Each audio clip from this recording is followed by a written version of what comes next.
Since the 1950s, the paper in St. Paul, the Pioneer Press, has been hosting a medallion hunt as part of the Winter Carnival. And this year, they hid that medallion in the Bruce Vento Nature Sanctuary.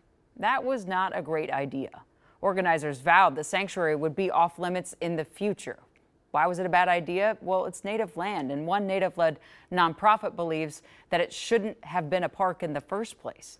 Kaya shows us how they're working to change that. Hi, Kaya. Hey, Jana, and yeah, educating the public is part of that change. But right now, the park, as well as a sacred cave within it, are temporarily closed as crews work to replace the Kellogg 3rd Street Bridge. And that is not all that's under construction.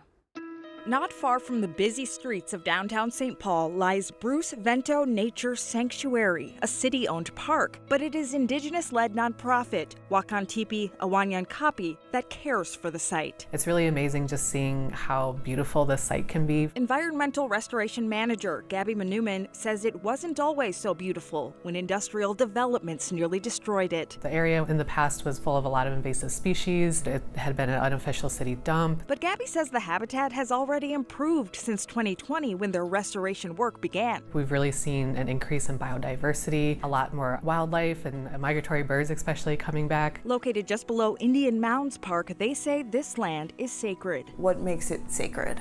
Yeah, so at the back of the sanctuary is the Wakantipi Cave. Its name itself, Wakantipi, kind of loosely translate to something sacred lives there. In the past, before the railroad had kind of destroyed the inside of the cave, there had been pictographs on the inside of the cave really depicting that this area was a very important cultural place, a very important ceremonial place as well. The sacred site is still being used for ceremony purposes for some of the neighboring Dakota tribes as well. But not everyone has treated the land respectfully, she says. Back in January, individuals went digging for a medallion here as part of an annual Pioneer Press treasure hunt. Currently it's designated as a park. Should it be considered a park in the future? We've just been having a lot of these internal conversations with the city as well. How do we want to educate people on how to treat this site? This past May, the Wakantipi nonprofit and the city broke ground on a cultural and environmental interpretive center. And now they may be getting more support to educate the public, announcing this month that the Legislative Citizen Commission on Minnesota Resources now officially recommends that Wakantipi receive 3 years of state funding. It's not official that we are receiving the funding, so the funding will become official after this legislative session, where then the governor will sign it into law. It's going to really help us kind of step into this co-management agreement with the city of St. Paul, talking about how our organization can take on a